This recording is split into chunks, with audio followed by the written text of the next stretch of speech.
Billionaire who froze his feelings for fortune. Found love through his sister's matchmaking. You've turned into dad. Rich, successful, and alone. Is that really what you want carved on your headstone? Those words from his sister hit George Gibson like a slap. 38. Billionaire. Completely dead inside.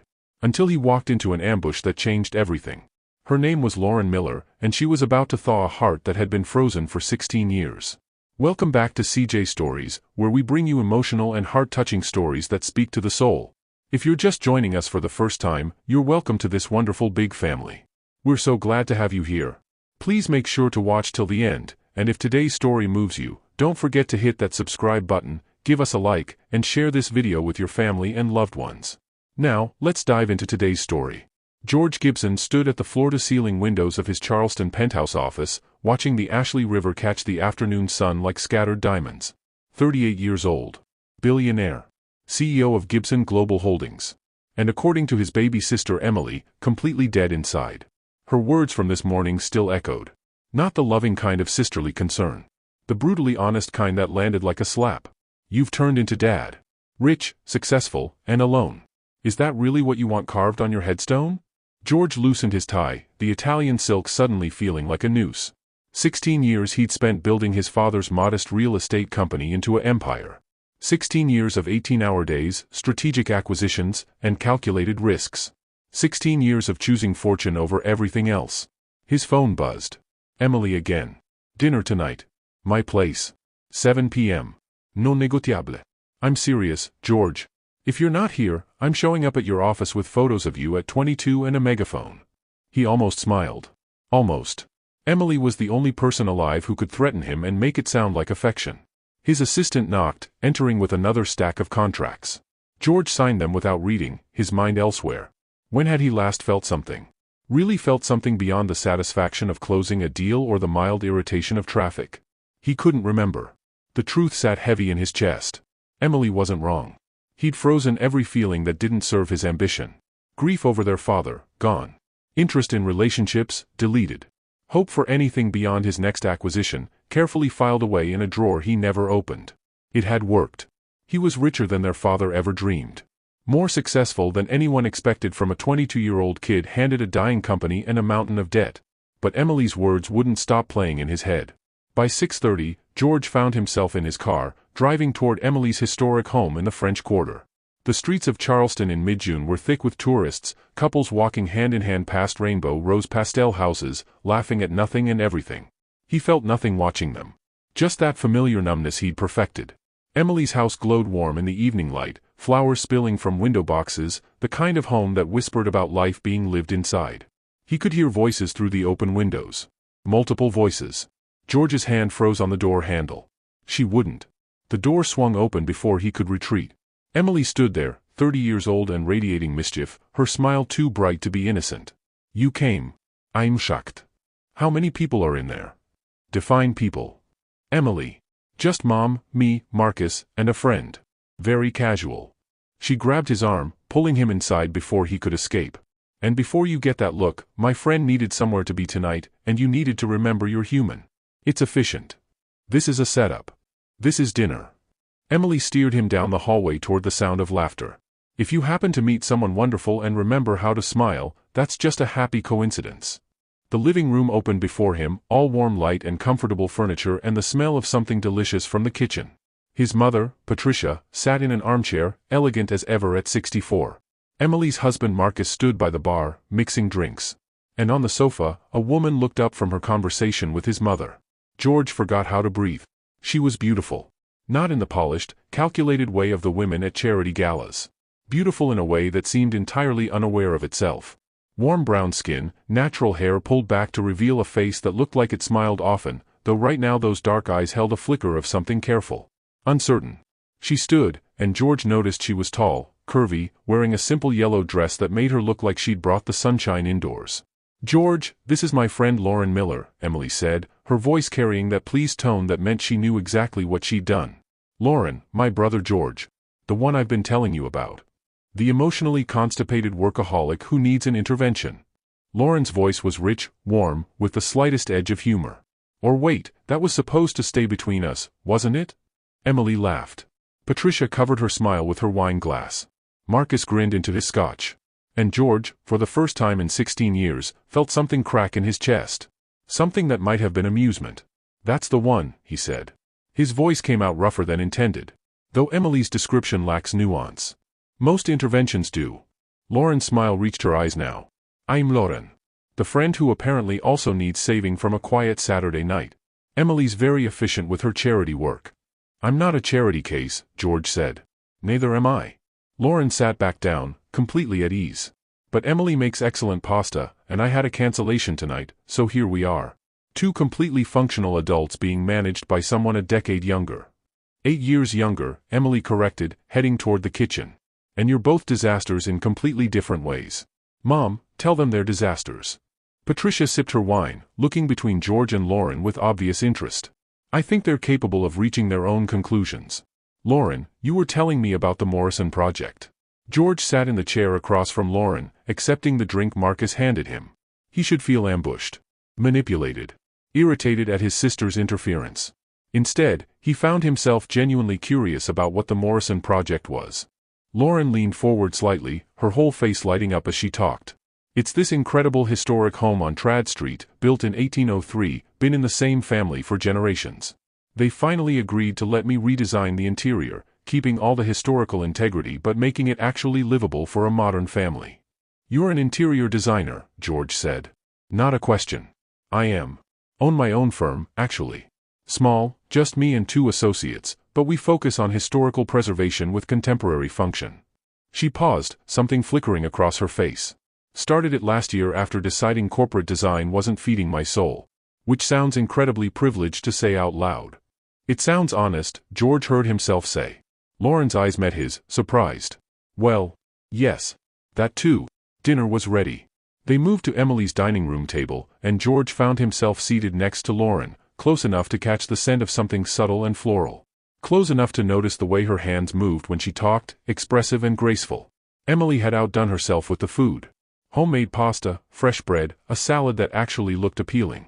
The conversation flowed easily, his mother and Emily carrying most of it, Marcus adding dry commentary, Lauren laughing at all the right moments. George mostly listened. Watching. Noticing details he never noticed about anyone. The way Lauren asked his mother genuine questions about her garden, actually listening to the answers. The way she complimented Emily's cooking specifically, noting the fresh basil, the perfectly al dente pasta. The way she included Marcus in the conversation naturally, like she'd known him for years instead of what was probably hours. She had this quality of presence. Of being fully wherever she was, with whoever she was with. George realized he hadn't felt fully present anywhere in 16 years. "So George," Lauren said, turning to him as Emily cleared plates. "Emily tells me you're in real estate development. What drew you to that?" The standard answer sat ready on his tongue. The one about market opportunities and strategic growth. Instead, something else came out. "My father left me a dying company and a lot of debt when I was 22. I had to figure out how to not lose everything he'd built. Turns out I was good at it." Lauren's expression shifted. Softened. "That must have been terrifying." "It was necessary. Things can be both." She held his gaze. "Necessary and terrifying. Success and loss. You saved what he built and probably went through hell doing it." George's chest tightened. No one ever acknowledged the second part. Just the success. The fortune. The empire. "I did what needed doing," he said quietly. "I believe that." Lauren smiled, but it was different now. Sadder. Understanding. "I also believe it cost you something. Most necessary things do." Before George could respond, Emily returned with dessert, and the moment shifted. But something had changed. Lauren had seen something in him. Something he thought was buried too deep for anyone to find. After dinner, they moved back to the living room. Patricia claimed exhaustion and called her car. Emily and Marcus disappeared into the kitchen, their absence too convenient to be accidental. George stood at the window, looking out at Emily's garden lit by string lights, aware of Lauren beside him. "Your sister is about as subtle as a brick," Lauren said. "She thinks she's helping." "Is she?" George looked at Lauren. Really looked. She met his eyes without flinching, waiting for the truth. "I don't know yet," he admitted. "Honest." Lauren smiled. "I appreciate that more than you know. I've had enough people tell me what I want to hear to last a lifetime." "What do you want to hear?" "The truth. Even when it's uncertain. Especially then." She turned back to the window. My last relationship ended because he kept telling me everything was fine when he was miserable. 2 years of fine. Then one day, he was gone and finally honest in his goodbye note. How long ago? 2 years this August. I'm 35, own my own business, and according to my mother, running out of time to find someone and settle down. Lauren laughed, but it held an edge. As if I'm a carton of milk with an expiration date. George found himself almost smiling again. That crack in his chest widening. I'm 38 and my sister thinks I've turned into a rich robot. If you're a carton of milk, I'm apparently a well-funded machine. Well-funded machine. Lauren's laugh was real this time, surprised and genuine. That's either the saddest thing I've heard or the funniest. I can't decide. Both, George said. Things can be both. Her eyes snapped to his, recognition flaring. His words. Her words. Given back. The air between them shifted. Charged with something George didn't have a name for but could feel nonetheless. Emily appeared in the doorway, trying and failing to look casual. Lauren, I can drive you home, or George lives downtown too, and he's heading out. Lauren looked at George, one eyebrow raised. Do you live downtown? I do. And are you heading out? I could be. Smooth. But Lauren was smiling. If you don't mind the detour, I'd appreciate the ride. I took an Uber here. George minded nothing less than he minded the idea of this evening ending. They said their goodbyes, Emily hugging Lauren with whispered words George couldn't hear, his mother kissing his cheek and murmuring, "She's lovely. Don't be you."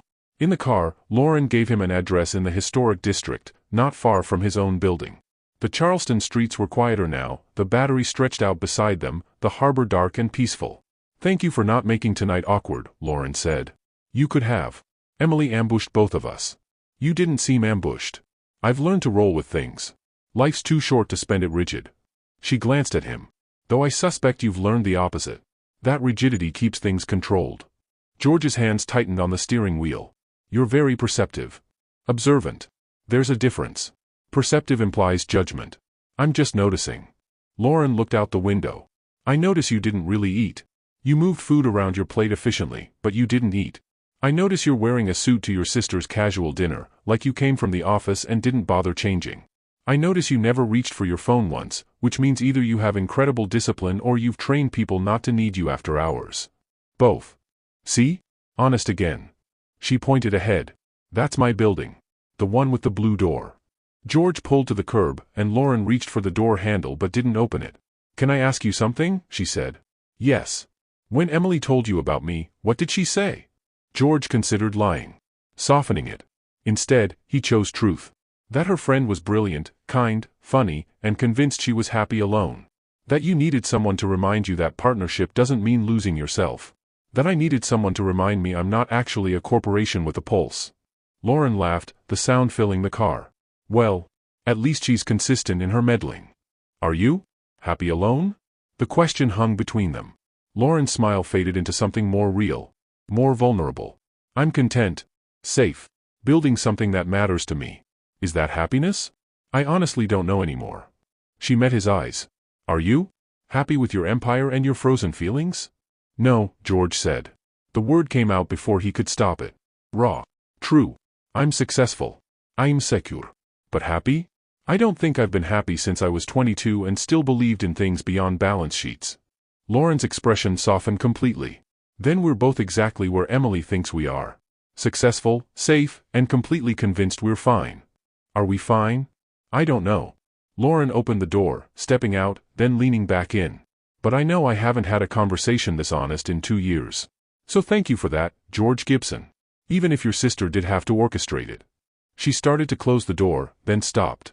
"I walk the waterfront park most Sunday mornings. Around 8. If you ever want to continue this conversation. Or just walk.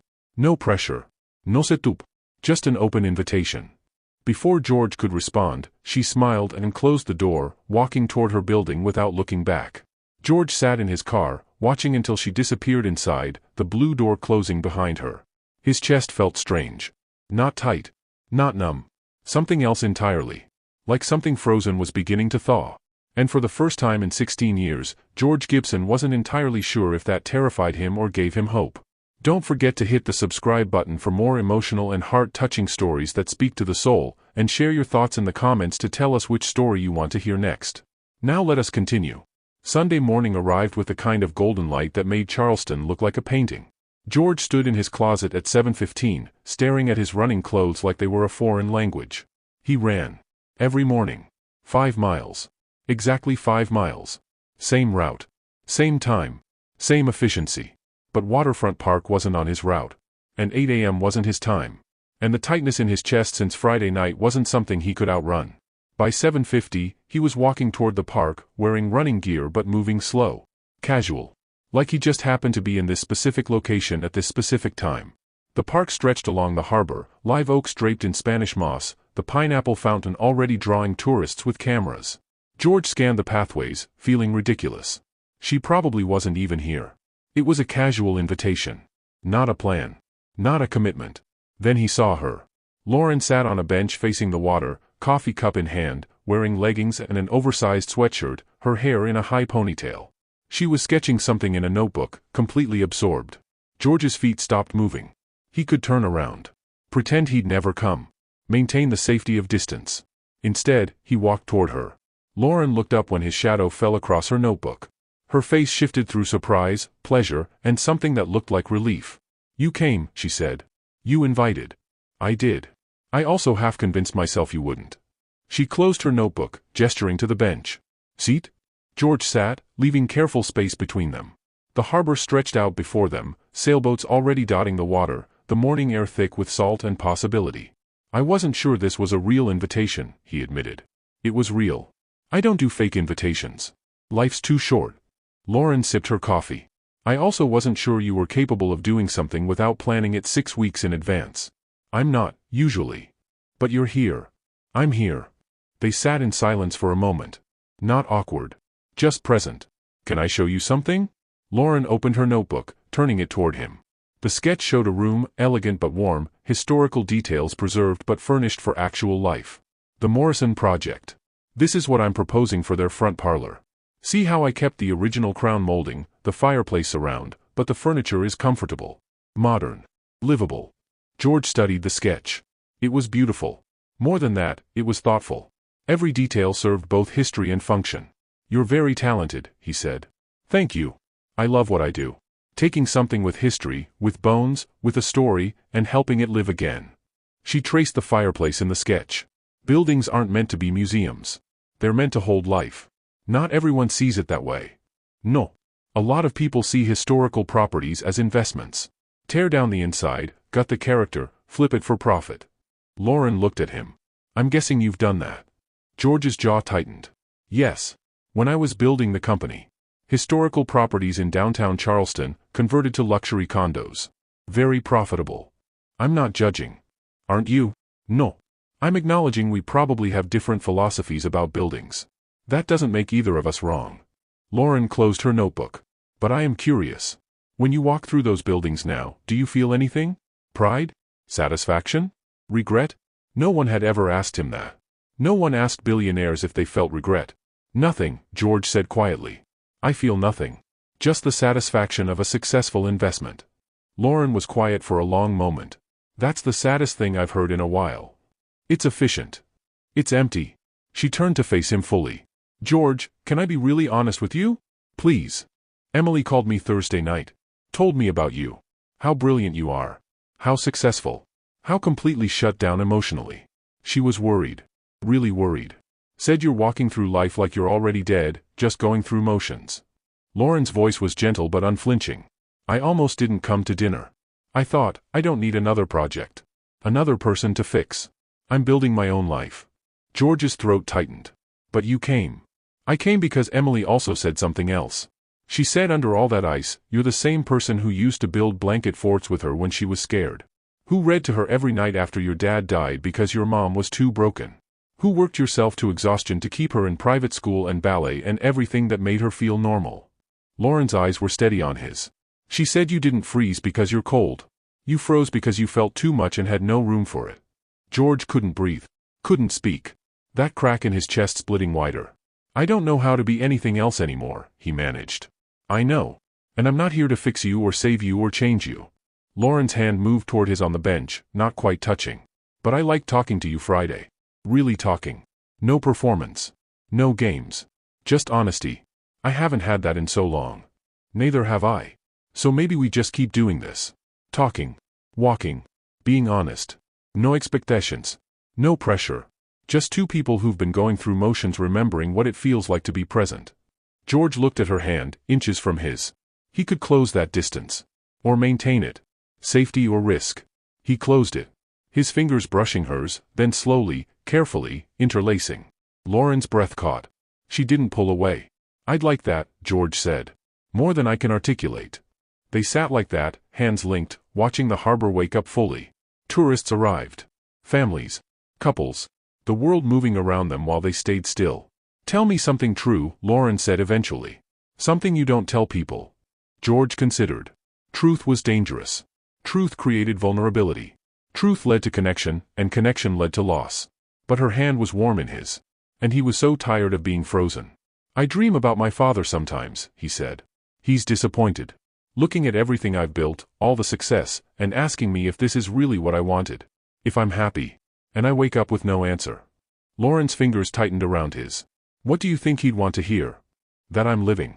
Not just succeeding. Living. Are you? Not until about 3 days ago. Lauren turned to look at him, and George saw something shift in her expression. Something warm and scared and hopeful all at once. Your turn, he said. Tell me something true. I'm terrified, Lauren said simply. Of this. Of you.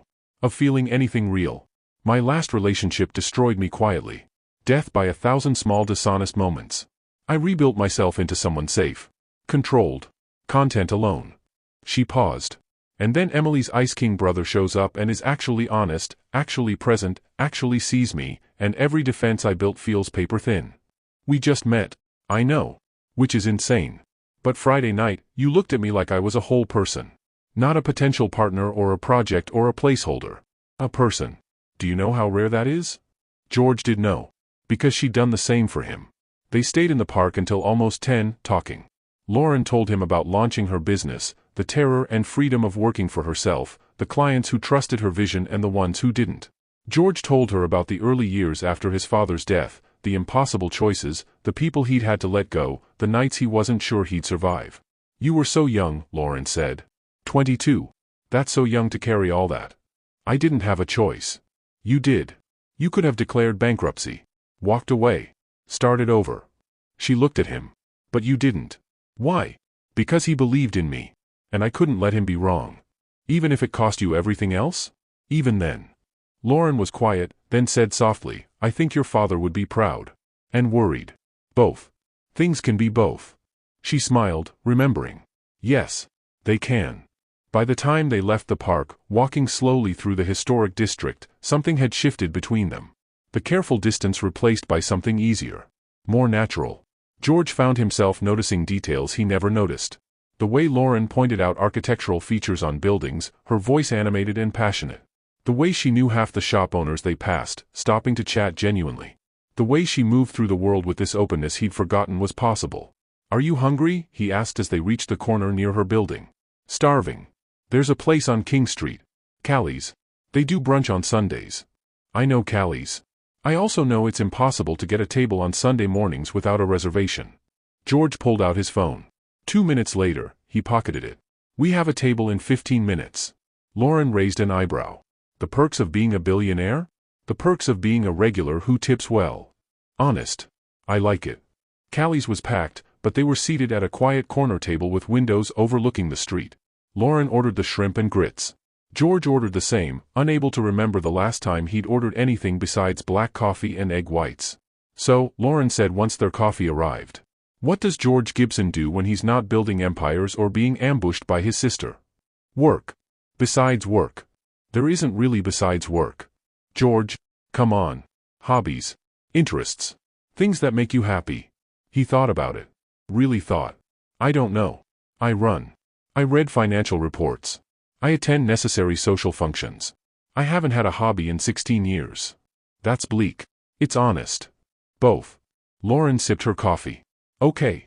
Here's an idea. This week, you do one thing that's not work-related. One thing that's just for you.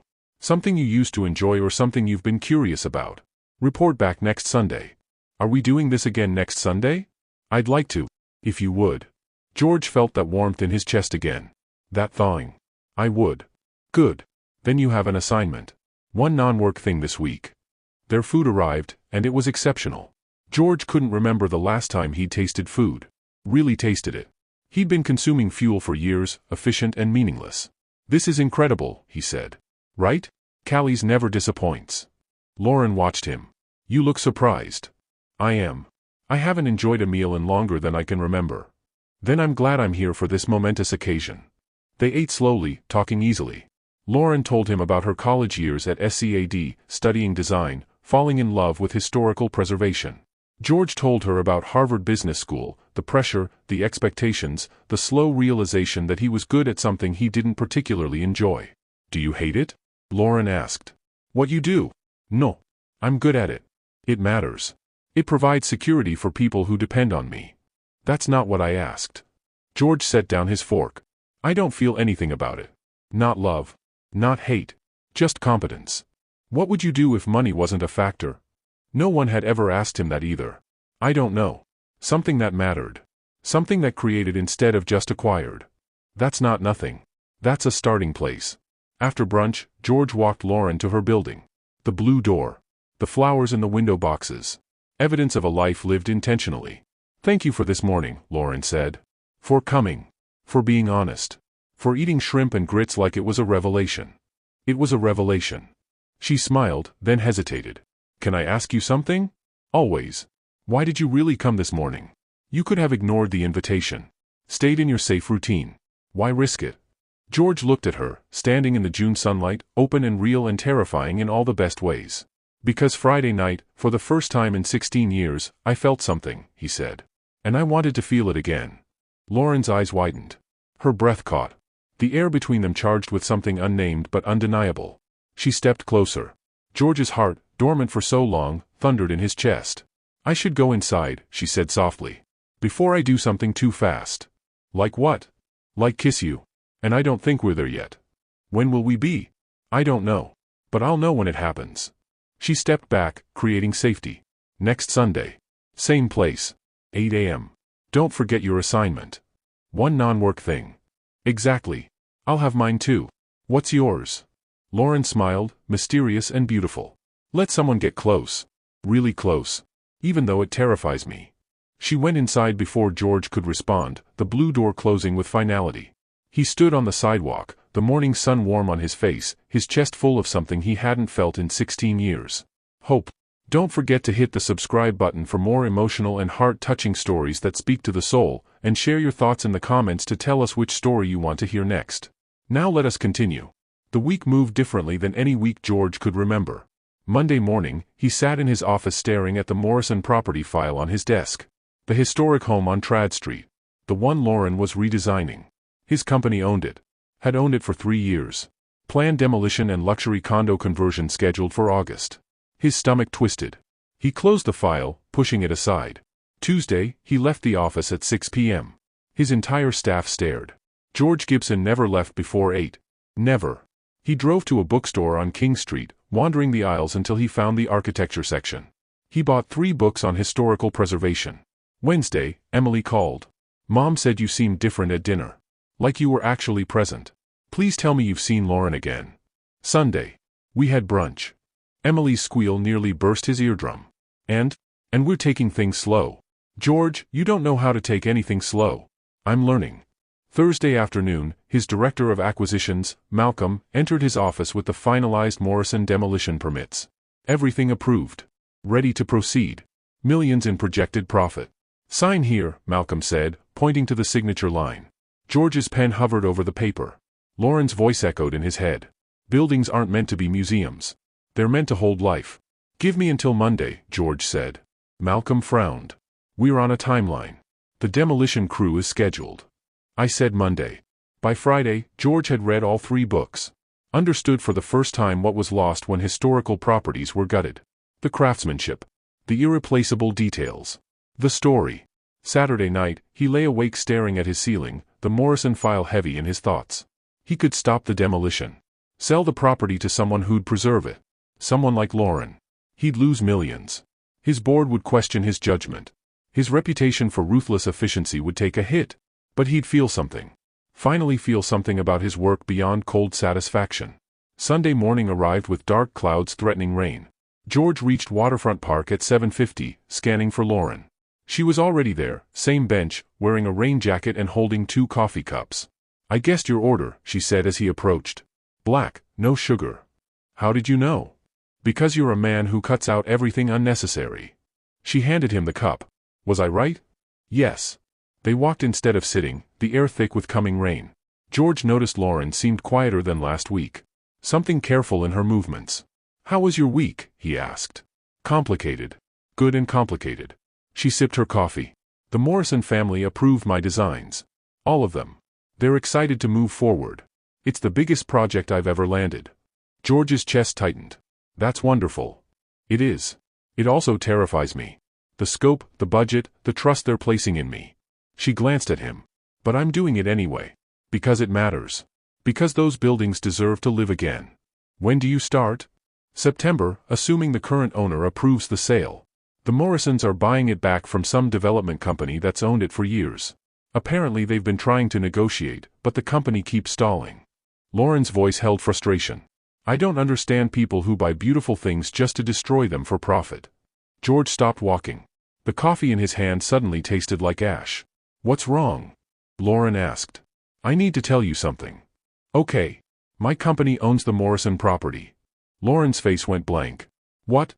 "Gibson Global Holdings. We acquired it 3 years ago. Planned conversion to luxury condos. Demolition scheduled for August." George forced himself to hold her gaze. "I've been stalling the sale because the profit margin is too good to pass up." The color drained from Lauren's face. "You're going to demolish it." "That was the plan." "Was?" George's hands tightened on his coffee cup. "I read your philosophy Friday night. About buildings deserving to live. I couldn't stop thinking about it. I bought books on historical preservation. I've been reconsidering." "Reconsidering?" Lauren's voice had gone flat. Distant. "You've been reconsidering destroying a piece of Charleston history while I've been falling for you." "Lauren, I didn't know it was your project when we met." "But you knew by Sunday. At brunch. When I told you about the Morrison house. When I showed you my sketches." Her eyes were bright now, hurt and anger mixing. "You knew and you said nothing." "I was trying to figure out what to do." "What to do?" "George, that building is irreplaceable. The craftsmanship, the history, the story. And you've been sitting on it for 3 years like it's just another asset to liquidate." "It is an asset. That's what I do. That's what my company does." "Right. Because you feel nothing. You said that, didn't you? You walk through those buildings and feel nothing." Lauren stepped back. "I thought maybe you were changing.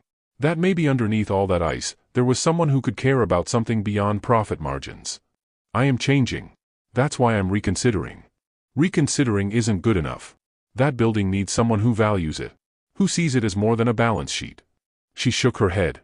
"I should have known. Emily warned me you were frozen. I just didn't realize how deep the ice went." George felt something sharp in his chest. Not the thawing warmth of the past 2 weeks. Something colder. Panic. "I'm trying to do the right thing here." The right thing would have been not buying it in the first place. Or selling it 3 years ago when the Morrisons first approached you. Or telling me the truth at brunch when you knew it mattered to me. Lauren's voice cracked slightly. "But you didn't. Because you're so used to calculating every move, you forgot how to just be honest when it costs you something. That's not fair. Isn't it? You've spent 16 years choosing fortune over everything else. Over feelings. Over relationships. Over anything that might make you vulnerable." She wrapped her arms around herself. "I told you I was terrified of getting close. That my last relationship destroyed me with small dishonesties. And you kept this from me." "I wasn't keeping it from you. I was processing. For a week. While I fell for you. While I let myself hope that maybe someone could actually see me and choose me and be honest." Lauren's eyes filled. "I can't do this again. I can't be with someone who calculates their honesty." Rain started falling. Light at first, then heavier. Neither of them moved. "What do you want me to do?" George asked. His voice came out rough. Desperate. "I want you to feel something, George. Really feel something. Not just calculate the most strategic move or the best outcome. Feel the weight of destroying something beautiful. Feel what it means to hurt someone who trusted you." She wiped rain from her face. "Or maybe tears. I want you to be human. Not a well-funded machine." "I'm trying." "I know. But trying isn't the same as being. And I can't teach you how to thaw." Lauren stepped further back. "Sell the Morrison property to the family. Let me do my work. And maybe once you've figured out who you actually are underneath all that ice, we can try this again. Lauren, please. I'm not angry, George. I'm just sad. Because I really thought maybe we could both heal together. But you can't heal what you won't acknowledge is broken. She turned and walked away. Not running. Just walking with steady purpose through the rain, back toward her building with the blue door. George stood in the rain, watching her disappear. Every instinct screamed to follow. To fix this. To negotiate a solution. But he couldn't move. Because she was right. He'd spent 16 years frozen. Choosing safety over vulnerability. Profit over meaning. Success over life. And the first time something real threatened to thaw him, he defaulted to calculation instead of honesty. The rain soaked through his jacket. George walked back to his car, his chest hollow. Not numb. Worse. Aching with the sharp pain of loss. He drove to his office. Sunday morning. Empty building. Just him and the view of Charleston spreading out below. The Morrison file sat on his desk where he'd left it. George opened it, staring at the numbers. $7 million in projected profit. Maybe more. A guaranteed success. He picked up his phone. Malcolm answered on the second ring. Cancel the demolition, George said. What? Cancel it. All of it. Contact the Morrison family. Tell them we're accepting their purchase offer. Original price. No markup. George, we'll lose millions. The board will never approve this. I don't care. Do it. George ended the call. He should feel relief. Satisfaction. Something. Instead, he felt the full weight of 16 years of choosing wrong. Of building an empire on the bones of beautiful things. Of becoming exactly what his father feared. Rich, successful, and alone. His phone rang. Emily. What did you do? She demanded. Lauren just called me crying. Something about the Morrison property and you lying to her. I didn't lie. I just didn't tell her. That's the same thing, George. I know that now. Emily was quiet for a moment. Do you love her? The question landed like a punch. Love? He barely knew Lauren. 2 conversations. 2 Sunday mornings. 1 brunch. But the ache in his chest felt deeper than 2 weeks should allow. I don't know, George said honestly. But I felt something. For the first time in 16 years, I felt something real. And I ruined it by being exactly who I've always been. Then stop being who you've always been. I don't know how. Yes, you do. You just did it. You chose the building over the profit. You chose meaning over money. That's a start. Emily's voice softened. But George, you have to choose her too. Not the idea of her. Not what she represents. Her. Messy and complicated and scared and real. She doesn't want to see me. Because you hurt her. So fix it. Not with money. Not with grand gestures. With honesty. With vulnerability. With the version of you that used to build blanket forts and read bedtime stories and believed in things beyond balance sheets.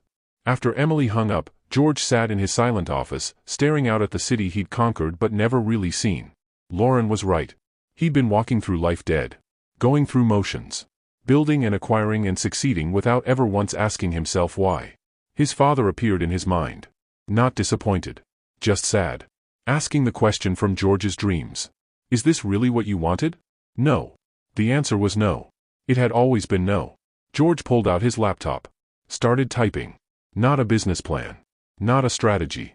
Just words. Honest words about 16 years of grief he'd never processed. About a father he'd lost too young. About choices made from fear instead of hope.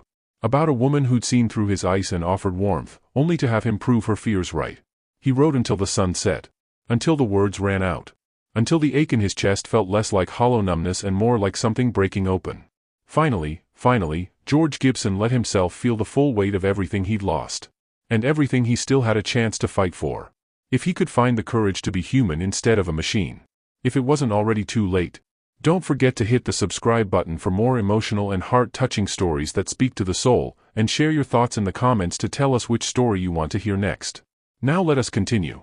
Monday morning, George sat across from his board of directors, 12 skeptical faces staring at him like he'd lost his mind. Let me understand this correctly, Robert Chen, his CFO, said slowly. You're selling the Morrison property at a loss. Canceling a guaranteed $7 million profit. And your reasoning is what exactly? George looked at the faces around the table. These people had trusted him for 16 years. Built fortunes alongside him. Believed in his ruthless efficiency. Because it's the right thing to do, he said. Silence. Then uncomfortable shifting. The right thing, Margaret Torres repeated, his lead investor. George, we don't make decisions based on feelings. We make them based on data, returns, fiduciary responsibility. I understand that. Do you? Because this sounds like a personal decision masquerading as business strategy. Robert leaned forward. Is this about a woman? Emily mentioned you've been seeing someone. George's jaw tightened. This is about recognizing that not everything valuable can be measured in profit margins. That's exactly the kind of thinking that destroys companies, Margaret said sharply. You want to be philanthropic? Start a foundation. Make donations. But don't sacrifice shareholder value for sentimentality. It's not sentimentality. It's integrity. It's a $7 million mistake, Robert countered. And if you're making decisions like this, we need to seriously reconsider your position as CEO. The words hung in the air. Threat and reality combined. George looked around the table. Saw the doubt. The concern. The beginning of a vote of no confidence in his leadership. He'd built this. Spent 16 years earning their absolute trust. And one honest decision had shattered it. I need you to trust me, George said quietly. We did trust you, Margaret replied. That's the problem. Now we're not sure who you are. The meeting ended badly. No votes taken, but the damage was clear. George returned to his office, closed the door, and stood at the window staring out at nothing. His phone buzzed. A text from Emily. Lauren won't talk to me about you. Just keep saying she's fine and needs space. What are you doing to fix this? Nothing. He was doing nothing. Because every move he calculated felt wrong. Every gesture felt manipulative. Every attempt at contact felt like proving Lauren right about him. That he calculated everything. Felt nothing. Remained frozen even when life demanded he thaw. By Tuesday afternoon, George had received 3 calls from board members. Concerned calls. Questioning his judgment. Suggesting maybe he needed time off. A break. Someone else to handle major decisions.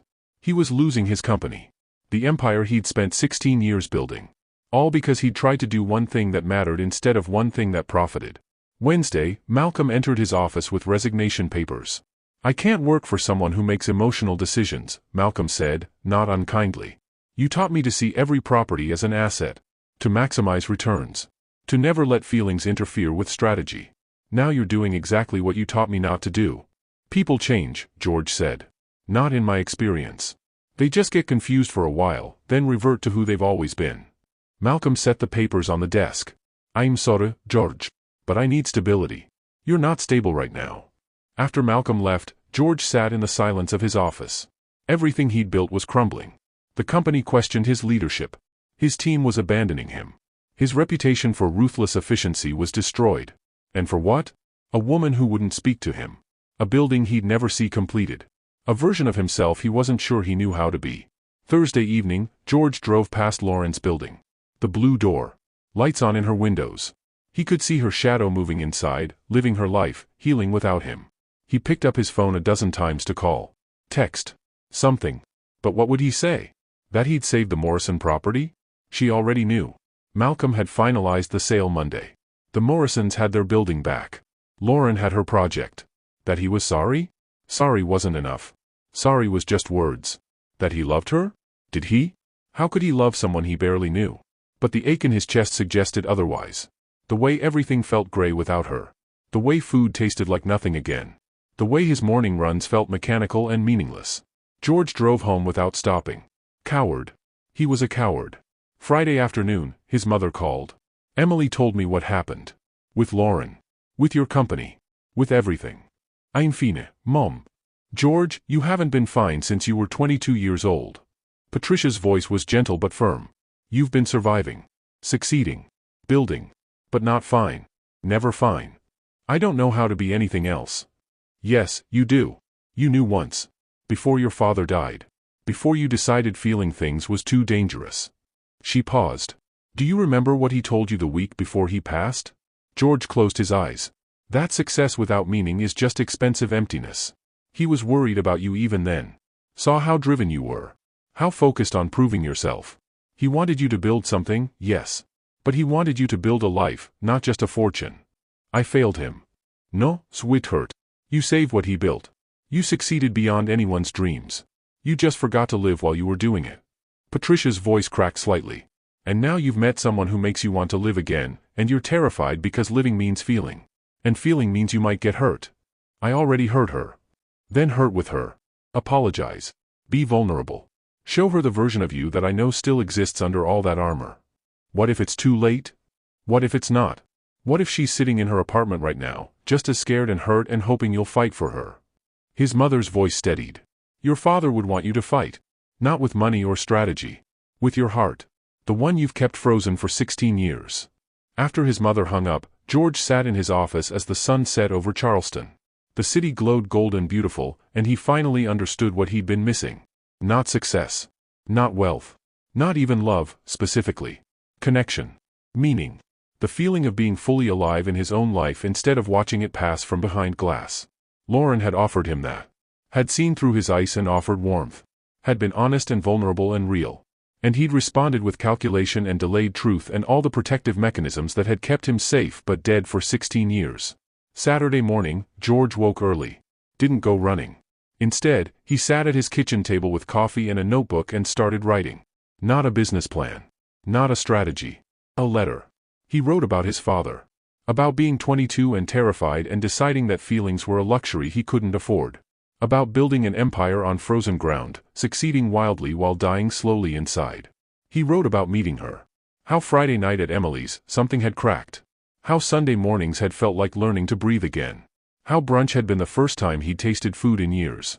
He wrote about the Morrison property. About knowing and not telling because he was trying to calculate the right move instead of just being honest. About how she was right. About everything. He wrote about the board threatening his position. Malcolm quitting. Everything crumbling. And how none of it mattered as much as the ache of losing her. He wrote about his father's words. Success without meaning is just expensive emptiness. And he wrote about choice.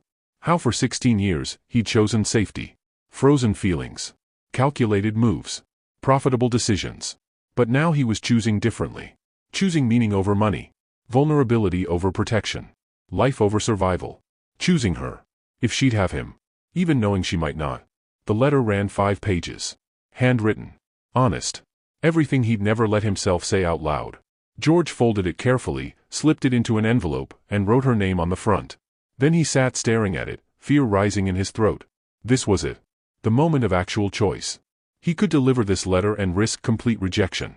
Or he could file it away, maintain his pride, return to the safety of emotional distance.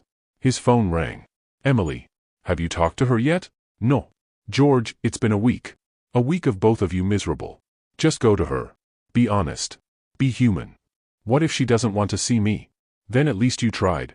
At least you fought for something that mattered instead of just calculating the odds. Emily's voice softened. You taught me to be brave when I was little. When Dad died and everything was scary. You told me brave doesn't mean not being afraid. It means doing the thing anyway. I don't remember saying that. Ido. I remember everything you did for me. How you sacrificed your own grief to make sure I was okay. How you worked yourself nearly to death so I could have stability. She paused. Now let someone take care of you. Let Lauren see the version of you that's scared and broken and trying. Stop being perfect. Just be real.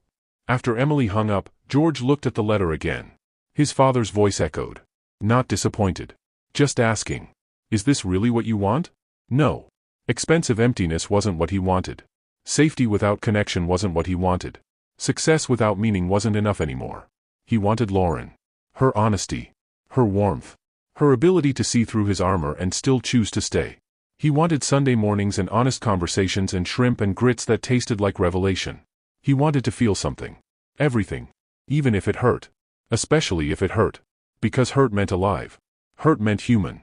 George stood, grabbed his keys, and picked up the letter. Fear screamed at him to stop. To calculate. To protect himself. But for the first time in 16 years, George Gibson ignored fear and chose life instead. He drove to Lauren's building, his heart thundering, the letter heavy in his hand. The blue door stood before him. Behind it, a woman who'd offered him everything and received calculation in return. George raised his hand to knock. Then stopped. What if she didn't answer? What if she did and slammed the door in his face? What if the letter wasn't enough? What if nothing was enough? His hand lowered. Then he remembered his father. Emily. His mother. Everyone who'd believed he was more than a well-funded machine. And Lauren. Looking at him like he was a whole person. Trusting him with her own fear and vulnerability. He'd hurt her. But maybe, just maybe, she'd let him try to heal them both. George knocked on the blue door. And waited, barely breathing, for his entire future to be decided. Don't forget to hit the subscribe button for more emotional and heart-touching stories that speak to the soul, and share your thoughts in the comments to tell us which story you want to hear next. Now let us continue. The door opened. Lauren stood there in oversized sweatpants and a paint-stained t-shirt, her hair pulled back, no makeup. She looked tired. Beautiful. Surprised. George, I know you said you needed space. I know I'm probably the last person you want to see right now. George's voice came out rougher than intended. But I need to say something. And if you want me to leave after, I will. I just need you to hear this first. Lauren's hand tightened on the door. For a long moment, she just looked at him. Then she stepped back, opening the door wider. Come in. Her apartment was exactly what he'd imagined. Warm. Lived in. Full of color and texture and personality. Sketches covered one wall. Books overflowed from shelves. A half-finished mug of tea sat on the coffee table next to fabric samples. Evidence of a life fully lived. I'm working on the Morrison interiors, Lauren said, gesturing to the sketches. Her voice was careful. Distant. The sale went through. The family is thrilled. So thank you for that. I'm not here for thanks. Then why are you here? George held out the letter. I wrote this last night. Everything I should have said a week ago. Everything I've been too afraid to say for 16 years. His hand shook slightly. Will you read it? Lauren took the envelope, staring at her name on the front. George, if this is an apology, I don't need a letter. I need to understand why you kept the truth from me. It's not just an apology. It's everything.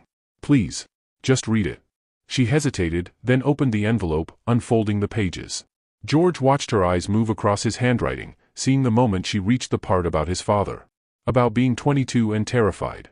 About choosing to freeze because feeling was too dangerous. Her expression shifted. Softened slightly. She kept reading. About meeting her. About Sunday mornings. About the Morrison property and his cowardice in not being immediately honest. When she reached the end, about choosing her, choosing life, choosing to be human instead of a machine, her eyes were bright with tears. Lauren set the letter down carefully on her coffee table. Looked up at him. You're losing your company, she said quietly. The board is questioning my leadership. Yes. Because you saved the Morrison property.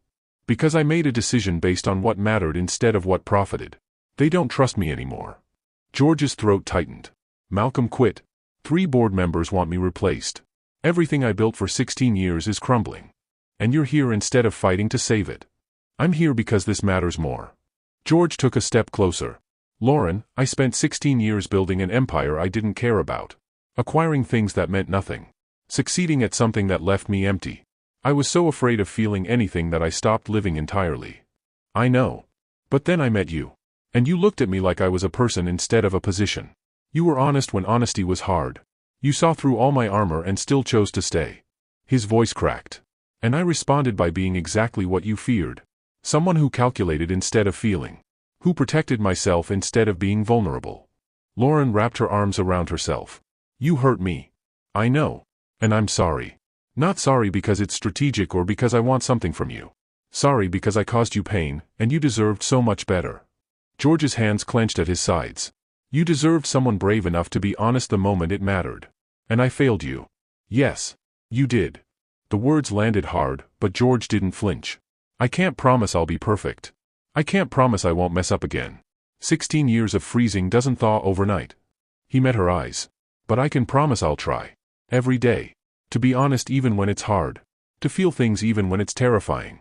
To choose you and us and life over safety and calculation and expensive emptiness. Lauren was quiet, tears sliding down her cheeks now. What if it's not enough? What if we try and I get hurt again? Then we'll hurt together. And we'll figure it out together. Because that's what being human is. George's voice steadied. My father told me once that success without meaning is just expensive emptiness. I didn't understand what he meant until I met you.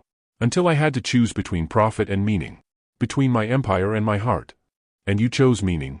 I chose you. Even before I knew if you'd choose me back. Because that's what you taught me. That some things are worth the risk. That being alive means being vulnerable. That love, if that's what this is, matters more than anything I could build or acquire or protect. Lauren's breath caught at the word love. George, we barely know each other. 2 Sundays and a dinner don't make love. I know. And maybe it's not love yet. Maybe it's just the beginning of love. The potential of love. The hope of love. He took another step closer. But I felt more with you in 2 weeks than I felt in 16 years. And I know that whatever this is, it's real. It's worth fighting for. You're worth fighting for. Even if it costs you everything? Especially then. Because what's the point of everything if I'm still just an empty machine counting money and feeling nothing? Lauren looked at him for a long moment. Then she picked up the letter again, reading the last page. You wrote that your father appears in your dreams asking if you're happy, she said softly. What would you tell him now? George thought about it. Really thought. That I'm terrified. That I've lost control of everything I built. That I hurt someone who mattered to me. That I'm standing in her apartment with my heart in my hands, hoping she'll give me a chance I probably don't deserve. He paused. But I'd also tell him that for the first time since he died, I'm choosing to live instead of just survive. And that has to count for something. Lauren set the letter down, standing slowly. She walked toward him, stopping just inches away. I'm still scared, she said. So am I. I don't know if I can trust you yet. I know. I'll earn it. However long it takes. What if your board forces you out? What if you lose everything and end up resenting me for it? Then I'll build something new. Something that actually matters. With you, if you'll let me. George's voice dropped to almost a whisper. Lauren, I don't need the empire. I need to feel alive. And you make me feel alive. She searched his face, looking for calculation. For strategy. For anything that proved he was still the frozen man from 2 weeks ago. But George let her see everything. The fear. The hope. The vulnerability he'd spent 16 years hiding. I want to believe you, Lauren said, her voice breaking. Then believe me. Take the risk. Let me prove that I can be more than expensive emptiness. George's hand lifted slowly, giving her time to pull away. When she didn't, he gently touched her face, his thumb brushing away a tear. Let me learn how to love you the way you deserve. Honestly. Bravely. Fully alive. Lauren closed her eyes, leaning slightly into his touch. When she opened them again, something had shifted. The careful distance replaced by tentative hope. If we do this, I need complete honesty. Always. Even when it's hard. Especially when it's hard. Yes. And I need you to keep choosing life. Keep thawing. Keep feeling things even when it's easier to freeze. I will. And I need you to be patient with me. Because I'm scared too. My last relationship taught me that people lie even when they promise truth. So I'm going to need time to trust this. To trust you. However long you need. Lauren took a shaky breath. Then okay. We can try. Slowly. Carefully. One honest moment at a time. Relief flooded through George so powerfully his knees almost buckled. Thank you. I won't waste this chance. You better not. Because I'm choosing to be brave here too. Letting you close even though you already hurt me once. That's terrifying. I know. And I'll spend every day proving it was the right choice. They stood there, inches apart, the air between them charged with everything unspoken. Then Lauren stepped closer, closing the distance, her hands resting lightly on his chest. I think you should kiss me now, she said softly. Before I overthink this and change my mind. George's heart thundered under her hands. Are you sure? No. But I'm doing it anyway. Because that's what being brave means. He leaned down slowly, giving her every chance to pull away. When she didn't, when she tilted her face up to meet him, George kissed her. It wasn't calculated. Wasn't strategic. Wasn't anything but honest and vulnerable and achingly real. Lauren's hand slid up to his neck, pulling him closer, and George felt the last of his ice shatter completely. This was what living felt like. Terrifying and beautiful and worth every risk. When they finally pulled apart, both breathing hard, Lauren smiled. A real smile that reached her eyes. That was worth the wait, she said. I've been waiting 16 years for that. Dramatic. Honest. She laughed, the sound filling her apartment with warmth. Okay. So what now? Now I take you to dinner. A real date. And I tell you everything about the board and Malcolm and the mess I'm in. Complete honesty. And then? And then we figure it out together. Whatever comes next. We do it together. 3 months later, George stood in the Morrison house on Trad Street, watching Lauren direct her team as they installed the final pieces. The house was magnificent. Every historical detail preserved and honored. Every room livable and warm and full of life. Just like she'd promised. The Morrisons walked through, tears in their eyes, thanking Lauren over and over. This was their family home. Their history. And she'd helped it live again. George felt pride swell in his chest. Not the cold satisfaction of a closed deal. Real pride. For her. For what she'd created. After the Morrisons left, Lauren found him in the front parlor, her face glowing with exhaustion and joy. We did it, she said. You did it. This is all you. You made it possible. Selling the property. Supporting the vision. Believing it mattered. George pulled her close, pressing a kiss to her forehead. It does matter. You were right about everything. Buildings deserve to live. People deserve to live. I deserve to live. And now you are? Now I am. He'd stepped down as CEO 6 weeks ago. The board had voted. But instead of devastation, George had felt relief. He'd started a new company. Smaller. Focused on historical preservation and adaptive reuse. Working with people like Lauren to save beautiful things instead of destroying them. The profit margins were smaller. The growth slower. The work infinitely more meaningful. His father would have been proud. I have something for you, George said, reaching into his pocket. Lauren raised an eyebrow. If it's another property you secretly own that I'm redesigning, I'm going to be annoyed. It's not a property. He pulled out a small velvet box, and Lauren's breath caught. George, I know it's fast. I know we agreed to take things slow. But Lauren, these 3 months with you have been more alive than 16 years without you. He opened the box, revealing a simple diamond ring. I don't need you to answer now. I don't need you to be sure. I just need you to know that I'm sure. That I choose you. That I want to build a life with you. A real life. Full of meaning and honesty and feeling everything together. Lauren's eyes filled with tears. Happy ones this time. You're serious. Completely. Will you marry me? Someday. When you're ready. However long that takes. She looked at the ring. At him. At the restored house around them, proof that beautiful broken things could be saved and made whole again. Yes, Lauren said, her voice steady and sure. Yes, I'll marry you. Not someday. Now. Soon. Because life's too short to wait when you've found something real. George slipped the ring on her finger, his hands shaking slightly. Then he kissed her, deep and long and full of promise. When they pulled apart, Lauren smiled through her tears. Your father would be proud of you. The man you've become. I hope so. Because I'm finally happy. Really, truly happy. Me too. They stood in the Morrison house as the Charleston sun set outside, two people who'd been frozen and scared, choosing to thaw together. Choosing life. Choosing love. Choosing meaning over emptiness. And for George Gibson, that was worth more than all the fortune in the world. Don't forget to hit the subscribe button for more emotional and heart-touching stories that speak to the soul, and share your thoughts in the comments to tell us which story you want to hear next.